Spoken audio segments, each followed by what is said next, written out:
وبركاته. إن الحمد لله نحمده ونستعينه ونستغفره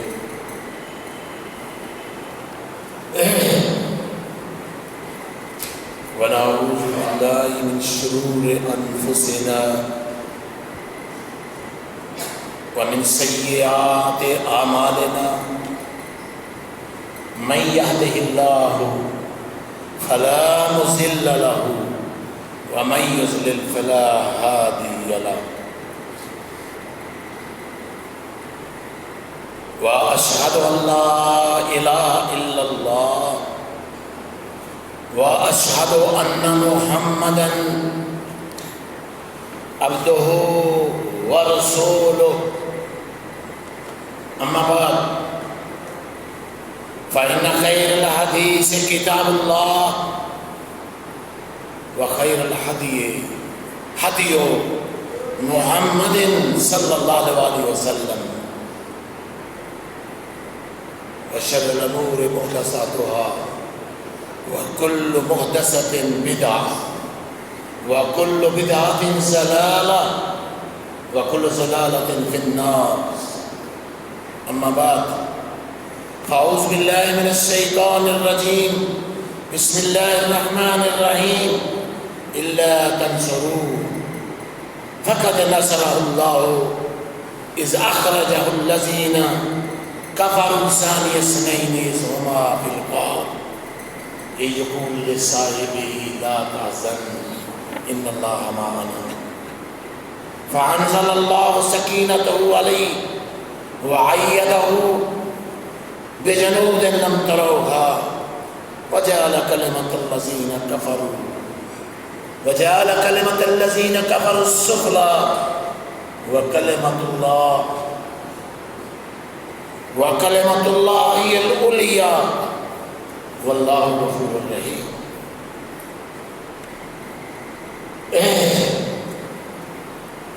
سب تعریفیں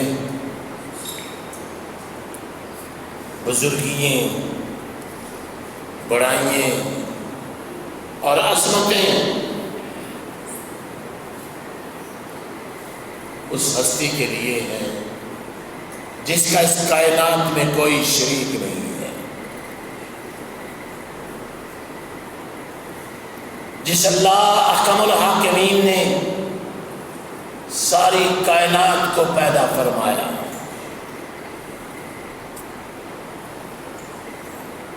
اور اس کائنات میں اللہ نے حضرت انسان کو اشرف المخلوقات بنایا،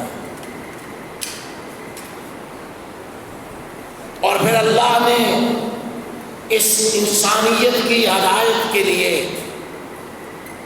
1,00,000 اور کم و بیش 24,000 پیغمبر بھیجے، اور اللہ نے پھر عظیم پیغمبروں کو فَإِمَّا يَأْتِيَنَّكُم مِّنِّي هُدًى فَمَن تَبِعَ هُدَايَ فَلَا خَوْفٌ عَلَيْهِمْ وَلَا هُمْ يَحْزَنُونَ.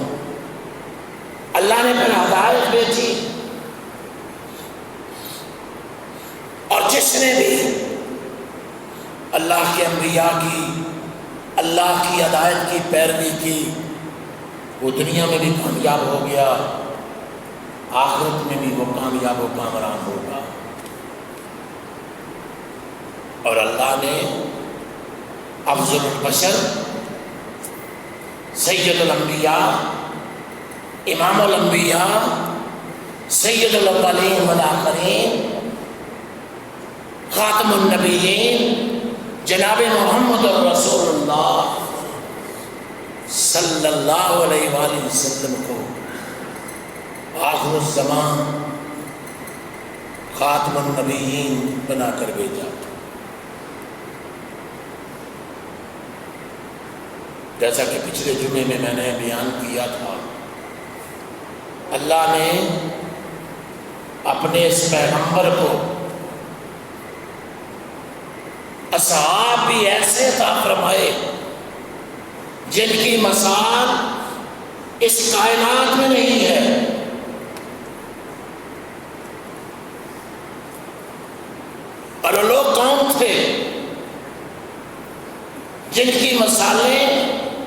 اللہ نے تورات اور انجیل میں بھی پہلے بیان کی ہے۔ اصحاب محمد صلی اللہ علیہ وآلہ وسلم اتنے عظیم لوگ کہ اللہ ان کے آنے سے پہلے ہی تورات اور انجیل میں ان کی تاریخیں بیان فرما رہے ہیں، ان کے تذکرے ہو رہے ہیں، ان کی خوبیاں بیان کی جا رہی ہیں، اللہ نے ان کی عظیم صفات بیان کی ہیں۔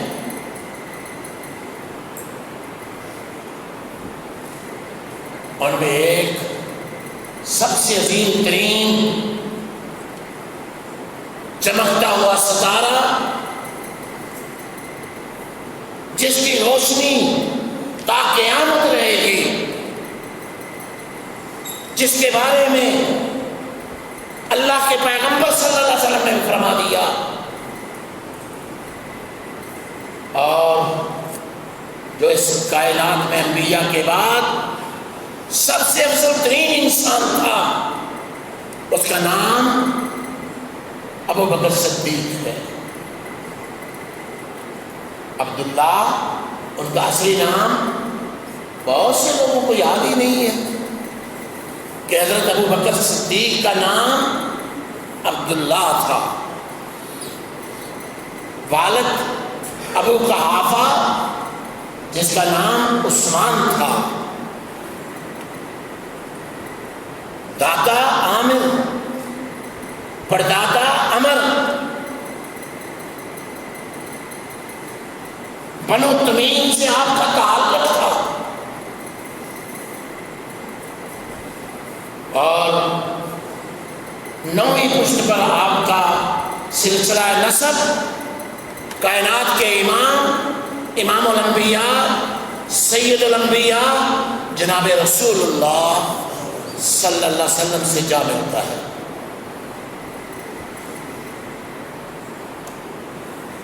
یہیں پر بس نہیں ہے، اس کائنات میں یہ وہ عظیم شخصیت ہے،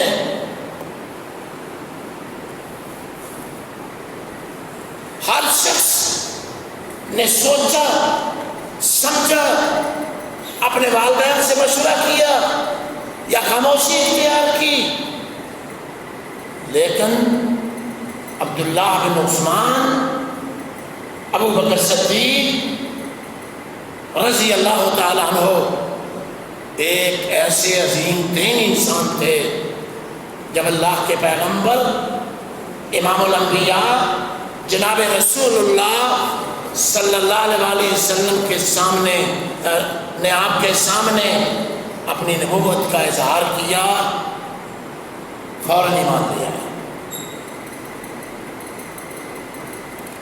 اور پھر ایسی عظیم بات فرمائی۔ کہنے والے نے کہا آپ نے تو ذرا تردد نہیں کیا، ایمان لے آئے۔ فرمایا وہ شخصیت جن کے ساتھ میرے لیل و نہار گزرے ہیں، 40 سال تک 40 سال تک میں نے کبھی نہیں دیکھا کہ اس عظیم ہستی نے کبھی جھوٹ بولا، اور مکہ کے لوگ امام الانبیاء سید الانبیاء سید الاولین والآخرین جناب محمد رسول اللہ صلی اللہ علیہ وسلم کو نبوت سے پہلے بھی صادق و امین کہتے تھے۔ فرمایا جس شخصیت نے کبھی لوگوں کے ساتھ جھوٹ نہیں بولا، آج 40 سال کے بعد جس کو اللہ نے نبوت سے سرفراز کیا ہے، وہ اللہ پر جھوٹ کیسے بول سکتا ہے؟ اور صدیق یہ حضرت ابو بکر ہی تھے جنہوں نے سب سے پہلے آپ کی صداقت، آپ کی امامت، آپ کی نبوت پر جو ایمان لائے وہ یہ سب سے پہلے شخص تھے، ذرا تردد نہیں کیا، ذرا پریشانی نہیں ہوئی، بلکہ فوراً ہی دعوت و تبلیغ میں مشغول ہو گئے۔ وہ سمجھتے تھے یہ فریضہ صرف سید الانبیاء جناب محمد رسول اللہ صلی اللہ علیہ وسلم کا نہیں ہے، اور ہر مسلمان یہ سمجھتا ہے۔ مسلمان مان لینے والا، جس نے دل و جان سے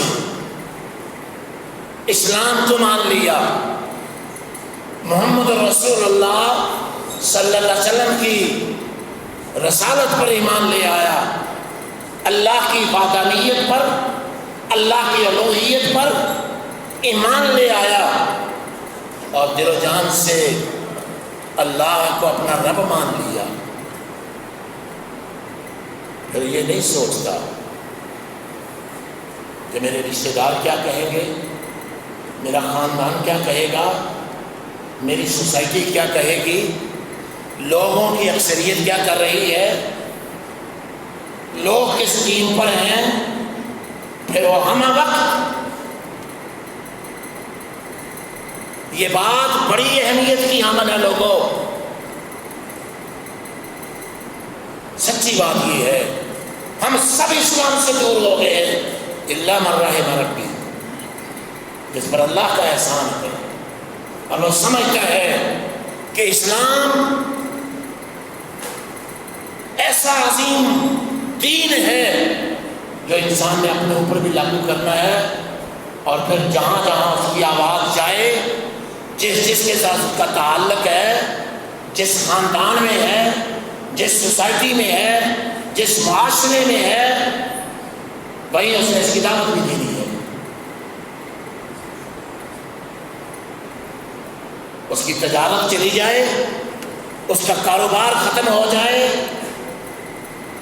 اس کی وجاہت ختم ہو جائے، اور اگر اس کو اس راستے میں جان کی قربانی بھی دینی پڑے تو اس سے وہ گریز نہیں کرے گا۔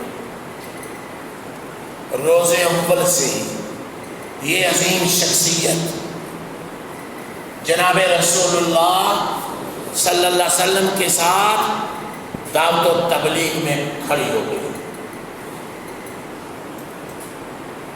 آپ حیران ہوں گے، آپ حیران ہو گئے کہ جب کوئی آپ پر ایمان نہیں لاتا تھا، آپ پر ایمان لانا اپنے آپ کو انگاروں میں ڈالنا تھا، آپ پر ایمان لانا انتہائی مشکل تھا، اپنے آپ کو مصائب اور تکلیفوں میں ڈالنا تھا۔ اس وقت حضرت ابوبکر صدیق رضی اللہ تعالی عنہ اسلام لے آئے، اپنی جان، اپنا مال، اپنا تن، اپنا دھن، سب کچھ اسلام کے لیے قربان کر دیا۔ یہ معمولی باتیں نہیں ہیں۔ وہ سمجھتے تھے کہ امر بالمعروف اور نہی عن المنکر کی اہمیت کیا ہے، جو آج ہم نہیں سمجھتے۔ آج ہمیں تو فرائض کے بارے میں علم نہیں ہے،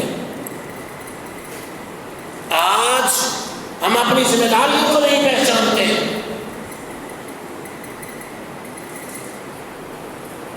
لیکن حضرت ابوبکر صدیق رضی اللہ تعالیٰ عنہ نے یہ دعوت لوگوں میں دینی شروع کر دی۔ اللہ اکبر۔ عثمان بن عفان رضی اللہ تعالیٰ عنہ، عبد الرحمن بن عوف، ابو عبیدہ بن جراح، عثمان بن مظعون، عبد الرحمن بن عوف، ارقم بن ابی ارقم، سلمہ اور بے شمار لوگ، زبیر بن عوام، طلحہ بن عبید اللہ، یہ ان میں سے بہت سے لوگ عشرہ مبشرہ بھی ہیں جو حضرت ابوبکر صدیق رضی اللہ تعالیٰ عنہ کی دعوت پر مسلمان ہو گئے۔ ایک ایک کو دربار نبوت میں لے کر آتے، اللہ اکبر، ایک ایک کو دار ارقم میں لے کے آتے اور نبی صلی اللہ علیہ وسلم کے ہاتھ میں اس کا ہاتھ دے دیتے۔ پھر ایک دن عرض کی، اے اللہ کے پیغمبر صلی اللہ علیہ وآلہ وسلم، کب تک یہ ہم حجروں میں چھپ چھپا کر دعوت دیتے رہیں گے؟ آپ اس کا اعلان فرما دیجئے۔ کہتے ہیں 38 صحابہ اکرام جو مسلمان ہوئے تھے سب کو لے کر بیت اللہ میں تشریف لے گئے۔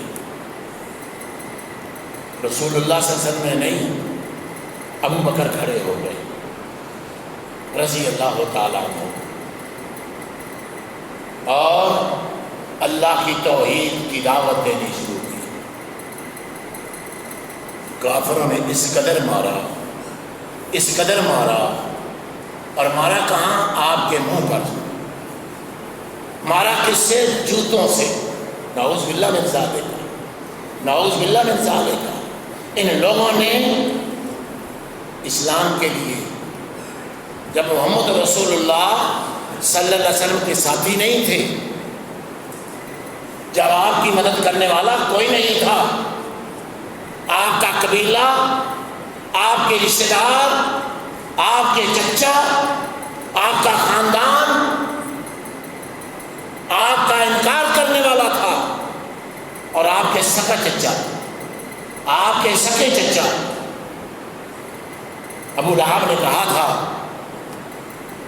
جب آپ نے اللہ کی توحید کی دعوت دی، اللہ کی توحید پیش کی، اللہ کی وحدانیت پیش کی، اپنے خاندان کو بلایا، اسلام کی دعوت دی، اللہ کی وحدانیت بیان کی، کبھی ہم نے بھی ایسا کیا ہے؟ اور گالیاں سنی ہیں، اور کبھی ہم نے بھی مار کھائی ہے اسلام کے لیے؟ کبھی ہمیں بھی کوئی تکلیف آئی ہے اسلام کے لیے؟ ذرا ہم اپنے گریبان میں جان کے دیکھیں۔ اللہ اکبر۔ ذرا اپنی اصلاح ہم کریں کہ ہم کہاں کھڑے ہیں۔ حضرت ابوبکر صدیق رضی اللہ تعالیٰ عنہ کھڑے ہو گئے، اللہ کی توحید بیت اللہ میں بیان کی، لوگوں نے مارنا شروع کر دیا، اتنا مارا، اتنا مارا، اہل سیر لکھتے ہیں آپ کا سر اور آپ کا منہ نظر نہیں آتا، اتنے سوج گئے، برابر ہو گئے۔ لوگوں نے کہا ابو بکر رضی اللہ تعالیٰ عنہ مر گئے ہیں۔ بنو تمیم غصے میں تھے، چادر میں لپیٹا، سمجھے یہ ختم ہو چکے ہیں، گھر میں لا کر لٹا دیا۔ آپ کی والدہ سلمہ رضی اللہ تعالی عنہ جو ابتدائے اسلام میں ہی مسلمان ہو چکی تھی، لوگوں نے کہا جب ان کو ہوش آئے، بے ہوش ہو گئے، لوگوں نے کہا جب ابو بکر کو ہوش آئے تو ان کو کھلاؤ اور پلاؤ تاکہ یہ کچھ ان کو یہ جانور ہو سکیں۔ صبح سے کچھ نہیں کھایا، کہتے ہیں رات کے وقت ابو بکر صدیق رضی اللہ عنہ کو ہوش آیا۔ والدہ نے کہا بیٹا کیا حال ہے؟ اللہ سنو سنو ابو بکر کون تھے؟ فرمایا مجھے پہلے یہ بتاؤ کہ کائنات کے امام امام الانبیاء کا کیا حال ہے؟ میں بیٹا تمہیں ابھی اس کی فکر ہے؟ تم موت کے منہ سے نکلے ہو، کچھ کھانا ہے تو میں آپ کے لیے کھانے کے لیے لے آؤں، تو اللہ کی قسم ہے اس وقت تک نہیں کھاؤں گا جب تک کائنات کے امام کو نہیں دیکھ لوں گا۔ یہ ابو بکر تھے، یہ عبداللہ بن عثمان تھے رضی اللہ تعالی عنہ، جن کا تذکرہ اللہ نے قرآن میں کیا ہے، جن کی عظمتیں اللہ نے قرآن میں بیان کی ہیں۔ اذ ہما فی الغار اذ یقول لصاحبہ لا تحزن ان اللہ معنا۔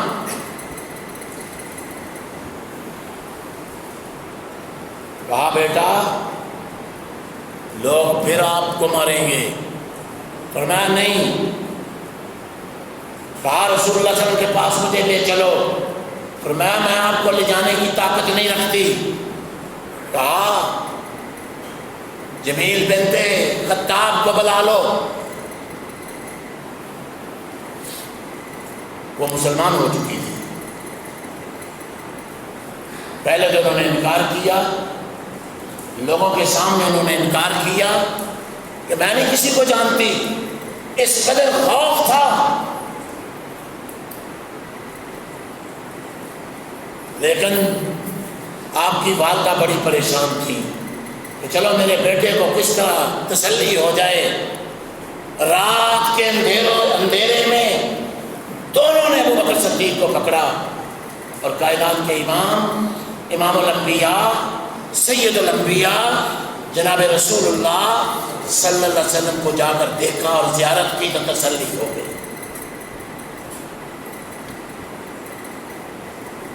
یہ ابو بکر صدیق تھے۔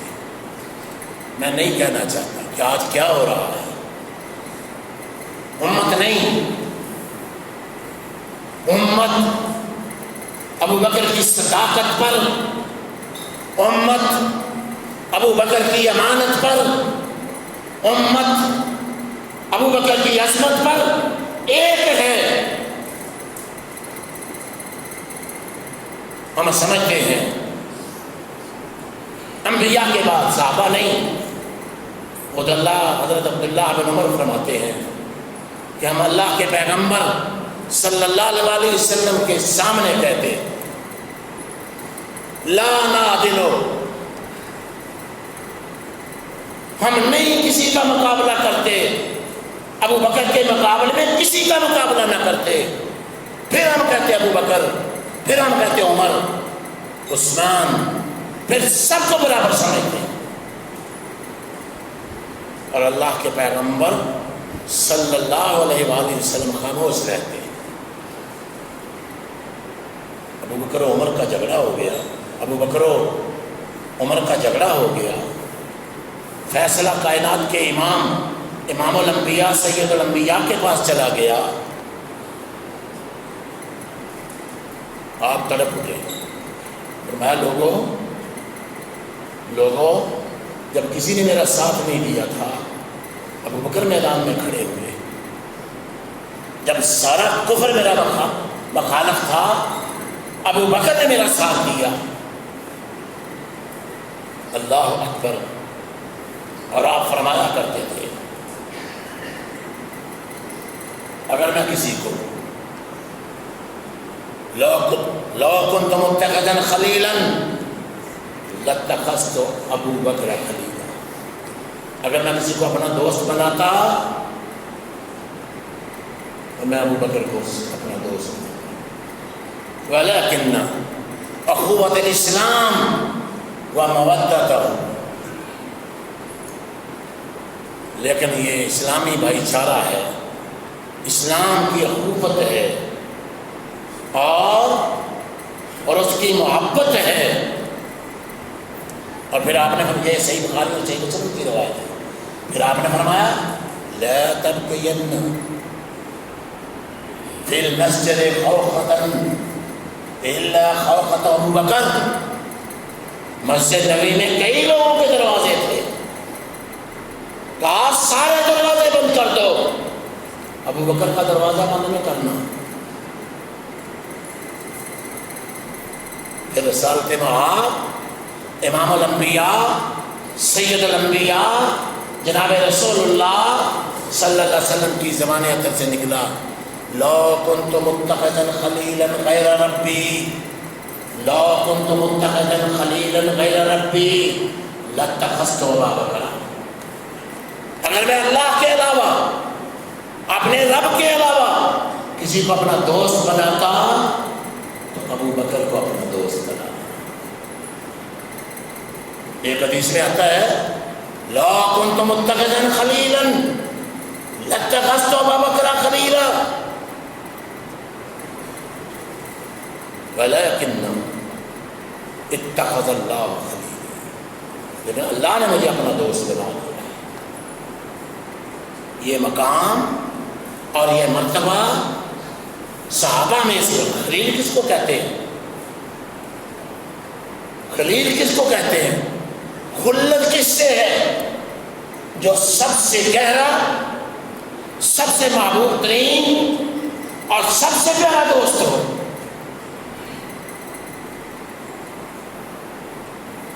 وہ ابو بکر کے سوا کوئی نہیں تھا، وہ ابو بکر کے سوا کوئی نہیں تھا۔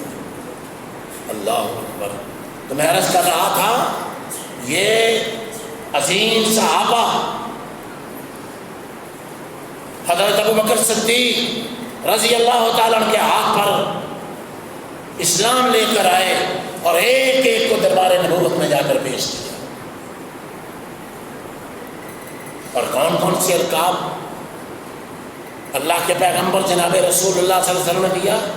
عتیق کا لقب دیا، انت عتیق اللہ من النار، ابو بکر تمہیں اللہ نے آگ سے آزاد کر دیا ہے۔ کہیں صدیق کا لقب دیا، وصفت یا عہد علیک نبی و صدیق و شہیدان۔ حدیث آپ نے سنی ہوئی ہے، ایک دن اللہ کے پیغمبر جناب رسول اللہ صلی اللہ علیہ وآلہ وسلم اور پہاڑ پر تھے، آپ کے ساتھ حضرت ابو بکر صدیق، عمر فاروق اور عثمان غنی تھے۔ پہاڑ ہیبت کی وجہ سے اس میں لغزش آ گئی، فرمایا پہاڑ بہت ثابت قدم ہے، تو نہیں جانتا تم پر کون کون ہستیاں ہیں؟ اللہ کا نبی بھی تم پر ہے، صدیق بھی ہے تم پر، اور عمر اور عثمان رضی اللہ تعالی عنہما دو شہید بھی ہیں۔ صداقت ابو بکر صدیق کی رضی اللہ تعالی عنہ ساری زندگی، یہ صدیق کی صداقت تو کئی دن ختم نہ ہو۔ صدیق اکبر رضی اللہ عنہ کے جو کارنامے ہیں، میں پچھلے کئی جمعوں سے محرم الحرام کا بھی بیان کیا، واقعہ کربلا بھی بیان کیا، صحابہ کی عظمت بھی بیان کی، لیکن یہ چیزیں رہ جاتی رہی کہ ابو بکر کی اہل بیت میں کتنی اہمیت تھی۔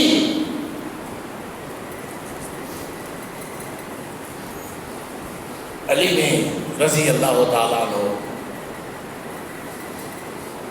اپنے بیٹوں کے نام، اللہ نے بیٹا دیا، نام ابو بکر رکھا، پھر اللہ نے بیٹا دیا، نام عمر دیا رکھا، پھر اللہ نے بیٹا دیا، نام عثمان رکھا۔ تم نے علی اکبر اور علی اصغر تو سنے ہوں گے، سنے ہیں کہ نہیں؟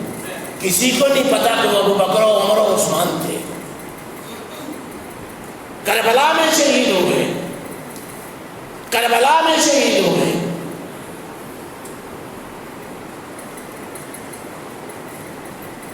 پھر حسن رضی اللہ تعالیٰ عنہ، ان کو اللہ نے اولاد دی. پہلے بیٹے کا نام ابو بکر رکھا، دوسرے بیٹے کا نام عمر رکھا. پھر امام حسین رضی اللہ تعالیٰ عنہ نے اپنے بیٹوں کے نام یہی رکھے.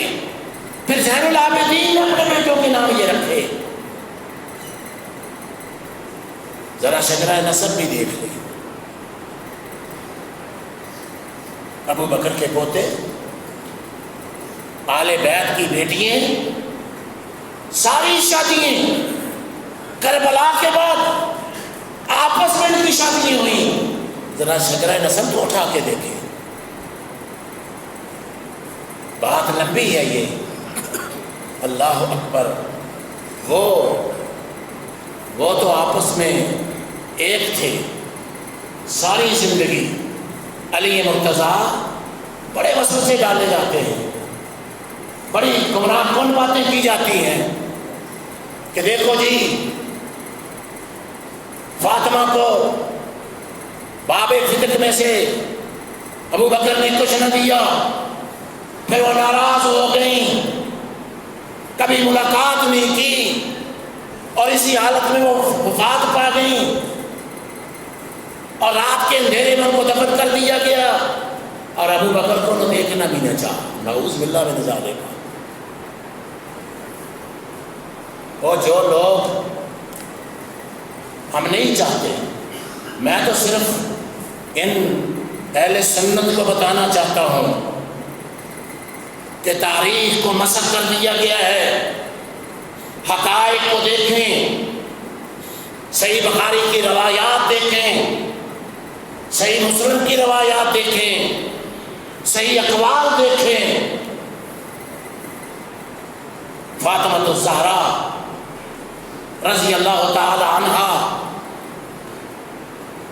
جب اللہ کے پیغمبر امام کائنات امام الانبیاء اس دنیا سے رخصت ہو رہے تھے، کس کو بلایا؟ کس کو بلایا؟ فاطمہ الزہرا کو. اور کان نے کہا فاطمہ میری. فاطمہ الزہرا رونے لگی. باپ سے دیکھا نہ گیا، آنسو نہ دیکھے گئے بیٹی کے. فرمایا فاطمہ جنت میں سب سے پہلے تم مجھے ملو گی. پھر ہنس پڑی. اما عائشہ صدیقہ طیبہ طاہرہ رضی اللہ تعالی عنہا نے پوچھا، فرمایا راز کی بات تھی، راز میں ہی رہنے دو. اگر اللہ کے پیغمبر صلی اللہ علیہ وسلم ساروں کے سامنے بات کرتے، ساروں کے سامنے فرماتے تو میں بتا دیتی، لیکن میرے کان نے بات کہی ہے. جب اللہ کے نبی صلی اللہ علیہ وسلم اس دنیا سے رخصت ہو گئے، اما عائشہ صدیقہ طیبہ طاہرہ رضی اللہ تعالی عنہا نے پھر پوچھا، آج تو بتا دو، ساری بات بتا دیں. کہتے ہیں حضرت فاطمہ الزہرا 6 مہینے کے بعد آپ کے بعد وفات پا گئی. ان کو پتہ چل گیا کہ سب سے پہلے میں ہی اللہ کے پیغمبر صلی اللہ علیہ وسلم کو آپ کے بعد ملنے والی ہوں.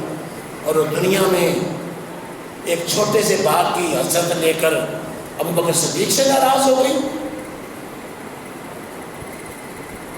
تمہارے ذہن اگر قبول کرتے ہیں تو کرتے رہیں، ہمارے ذہن یہ قبول نہیں کرتے.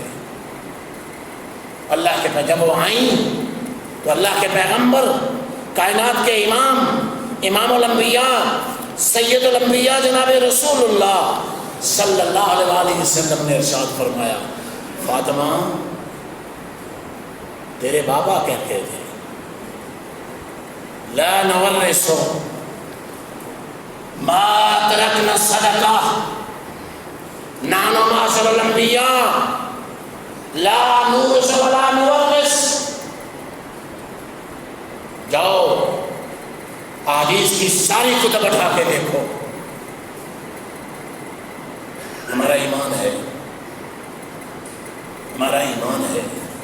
جس طرح قرآن سچ ہے، میرے اور آپ کے آقا امام الانبیاء، سید الانبیاء، امام الانبیاء جناب رسول اللہ صلی اللہ علیہ وسلم کی زبان اطہر سے نکلے ہوئے الفاظ بھی قرآن کی طرح ہیں۔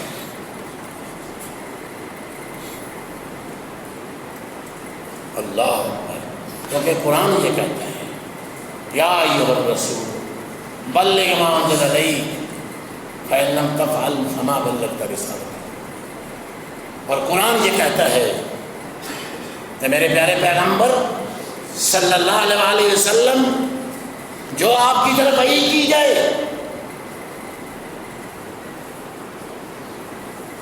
پیغمبر اس وقت تک بولتے نہیں ہیں جب تک اللہ کی طرف سے وحی نہیں آتی۔ تو پھر بھی کوئی کہے کہ حدیث اللہ کی طرف سے نہیں ہے، اللہ نے قرآن و حدیث نازل فرمایا،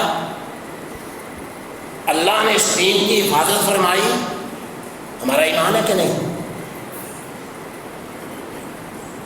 اور اللہ احکم الحاکمین نے قرآن میں یہ فرما دیا اِنَّا نَحْنُ نَزَّلْنَا الذِّكْرَ وَإِنَّا لَهُ لَحَافِظُونَ۔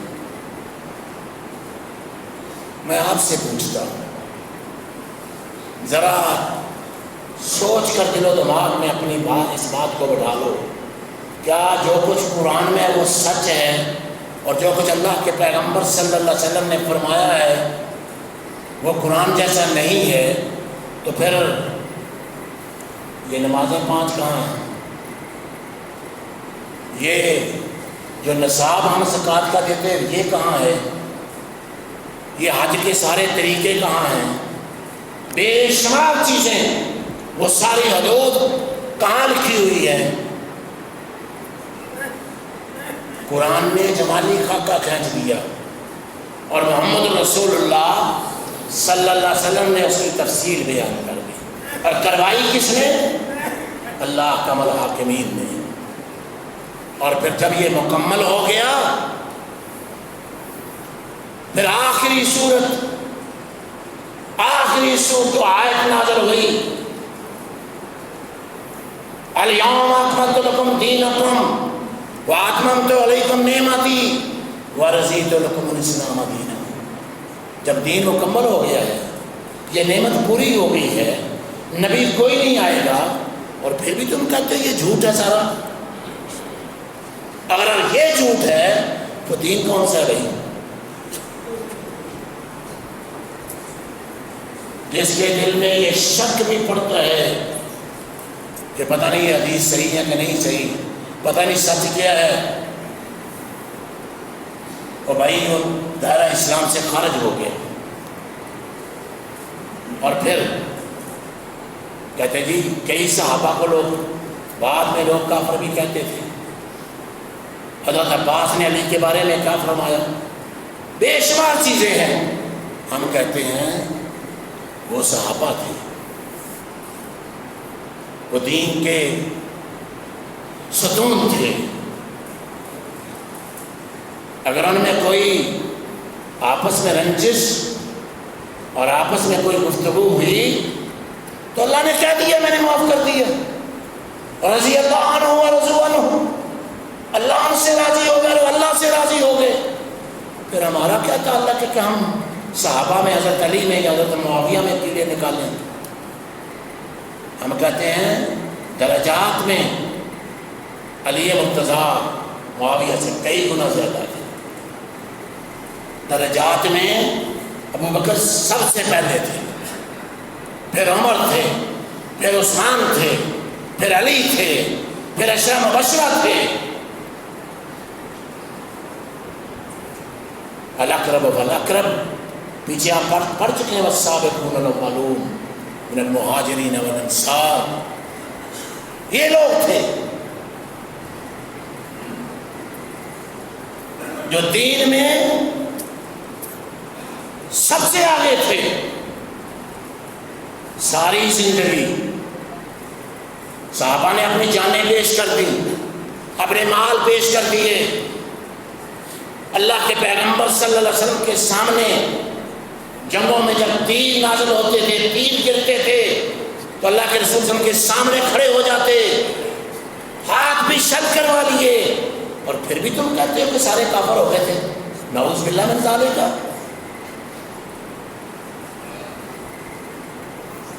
ہم چاہتے ہیں امن سے رہو اور لوگوں کو امن سے رہنے دو، اور ان عظیم ہستیوں کے بارے میں اپنی زبانیں نہ کھولو۔ حکومت کے وقت سے ہمارا مطالبہ ہے کہ اس فتنے کو روک لیں۔ آپ پھر بھی مولویوں پر برستے ہیں، کیا یہ مولویوں کی ذمہ داری ہے فتنے کو روکنا؟ جب تمہارے گھر سے پیدا ہو رہا ہے اور تم ان کی سرپرستی کر رہے ہو،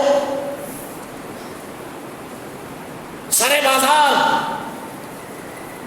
ابو بکر صدیق رضی اللہ عنہ کے بارے میں بازاری زبان بولنے والا کیسے بھاگ گیا اس ملک سے؟ بتاؤ ہمیں ذرا یہ۔ کوئی مسلمان، لوگوں امن سے رہو، تمہارے اختلاف تم اپنے گھروں میں رکھو، ہمیں ان ہستیوں کے بارے میں، ہمارے سامنے ان ہستیوں کے بارے میں بات نہ کرو۔ پوری کائنات ان پر قربان ہو سکتی ہے، ہماری جانیں قربان ہو سکتی ہیں، لیکن ہم یہ نہیں سنیں گے کہ ابو بکر کے بارے میں بساری زبان استعمال کرے۔ ابو بکر سے عظیم اس کائنات میں کوئی نہیں تھا۔ اللہ کے پیغمبر کے بعد، صحابہ انبیاء کے بعد اللہ نے جس کو شان عطا فرمایا وہ ابو بکر تھے رضی اللہ تعالی عنہ۔ اللہ اکبر۔ یہ باتیں تو رہ گئی کہ ان کا نام عبداللہ تھا، کنیت عتیق تھی، صدیق تھی، اللہ اکبر، ساحر تھی۔ اللہ نے ان کو بڑی شان اور مرتبت دی تھی، اور جب ہجرت کا وقت آیا سب کو آپ نے حکم دے دیا، سب کو آپ نے حکم دیا چلے جاؤ، جس نے اپنی جان بچانی ہے مدینہ منورہ چلے جاؤ، یہاں سے ہجرت کر جاؤ۔ ابو بکر صدیق رضی اللہ تعالیٰ عنہ جو رات دن، آگے جب فضائل ہے نا ابو بکر اور رسول اللہ صلی اللہ علیہ وسلم کے ساتھ ابو بکر و عمر و عثمان کے، کہ رسول اللہ آئے صلی اللہ علیہ وسلم، ابو بکر بھی آئے، عمر بھی آئے، عثمان بھی آئے، رسول اللہ صلی اللہ علیہ وسلم تشریف لے گئے، ابو بکر بھی چلے گئے، عمر بھی چلے گئے، عثمان بھی چلے گئے، وہ بیٹھے تھے وہ بھی بیٹھ گئے۔ اللہ کیا بتاؤں میں تمہیں مرتبہ کیا دیا اللہ نے، بات مختصر کرتا ہوں۔ مرتبہ یہ دیا کہ مرنے کے بعد بھی یہ دونوں عظیم ہستیاں رسول اللہ صلی اللہ علیہ وسلم کے پہلو میں بیٹھی ہوئی ہیں، روضۃ من ریاض الجنہ میں بیٹھی ہوئی ہیں۔ یہ شرف اللہ نے اور کسی کو عطا نہیں کیا۔ یہ شرف اگر کسی کو اللہ نے عطا کیا ہے تو ابو بکر و عمر کو کیا ہے۔ دوسرے کے شرف کو ہم کم نہیں کرتے۔ ہم صحابہ کے بارے میں جو ادنا سے ادنا صحابی بھی ہے ہماری جان سے بھی عزیز ہے، تو بھائی یہ عظیم ترین لوگ تھے، لیکن میں تو صرف یہ بتانا چاہتا ہوں آپ کو کہ یہ فتنہ جو اس ملک میں آ رہا ہے پہلے اس میں خیر نہیں تھی، لاکھوں علماء اس کی بھینک چڑھ گئے، مسجدوں میں دھماکے ہوئے، کیا حاصل ہوا؟ کیا ملا تمہیں؟ کیا تم نے حاصل کیا؟ خدا را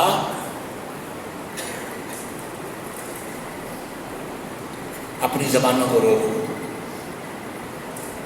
اپنی زبانوں کو روک لو، ورنہ یہ فتنہ کسی سے تھمے گا نہیں۔ یہ پاکستان ساری دنیا کا جائزہ لے لیں، ساری دنیا کو دیکھ لیں، پاکستان اللہ کی بہت بڑی نعمت ہے۔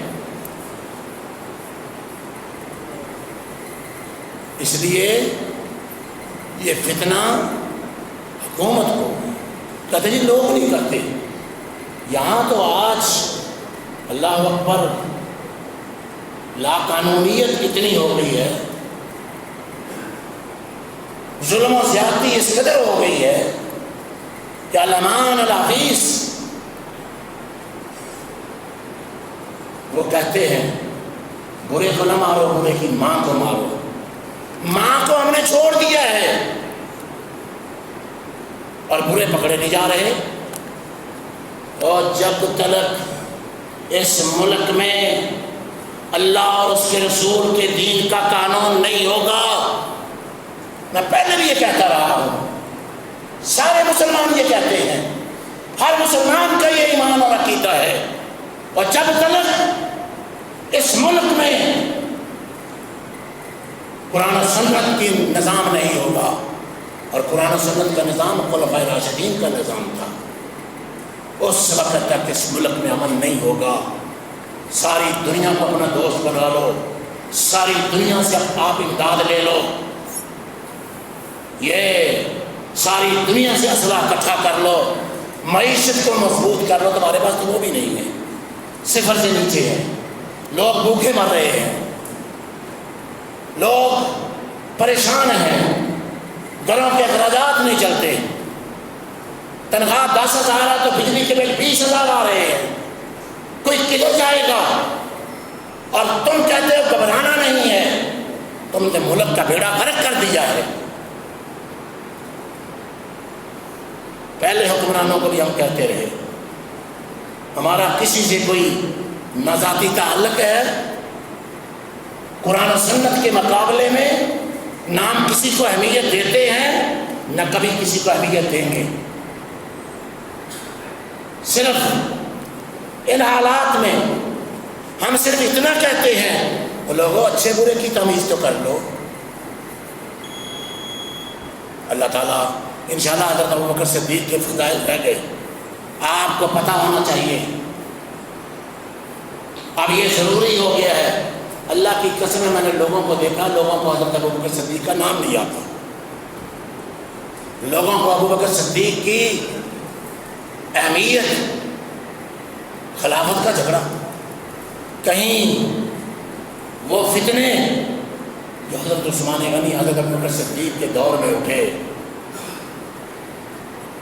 ان فتنوں کو آپ دیکھ لیں، کس طرح اس مرد اہم نے، اس ثبوت نے، رسول اللہ صلی اللہ علیہ وسلم کے ساتھی نے، آپ کے صاحب نے، اللہ کے عظیم بندے نے کس طرح ان فتنوں کو دبایا۔ فرمایا پوری کائنات ایک طرف ہو جائے، اللہ کی قسم ہے اسامہ کا لشکر نہیں رکے گا، ساری دنیا مدینہ منورہ پر حملہ کر دے، ان بستیوں میں کوئی نہ رہے، لیکن ابوبکر اکیلا کھڑا ہو جائے گا اور جناب محمد رسول اللہ صلی اللہ علیہ وسلم کے حکم پر پیرا دے گا۔ کوئی لاؤ ایسا، کوئی ایسا لاؤ جس کا یہ عقیدہ ہو، جس نے اللہ کے پیغمبر صلی اللہ علیہ وسلم سے وفاداری ابتدا میں بھی کی، درمیان میں بھی کی، اور آخر میں بھی اسی جرأت اور بہادری کے ساتھ دنیا سے رخصت ہو گئے۔ انشاءاللہ آئندہ جمعے ان کے فضائل، سقیفہ بنی ساعدہ میں کیا ہوا، خلیفہ آپ کس طرح بنے، لوگوں نے کس طرح آپ کی بیعت کی، اسامہ بن زید کا لشکر کن حالات میں بھیجا، مانع نے زکوٰۃ کا کس طرح مقابلہ کیا، مرتدین کو کس طرح روکا، نبوت کے دعوے داروں کو کس طرح شکست دی، یہ ابوبکر کا کارنامہ تھا۔ اے اللہ میرے اور آپ کے ابوبکر پر کروڑوں رحمتیں نازل فرما۔ اے اللہ تو نے جو اعلیٰ مقام عطا کر دیے ہیں، لیکن ہمارا فریضہ ہے ہمارا فریضہ ہے کہ ہم قیامت تک ابو بکر کی شان کو دوبارہ کرتے ہیں۔ اے اللہ ہمیں ان کے نقش قدم پر چلنے کی توفیق عطا فرما، وما علینا الا البلاغ۔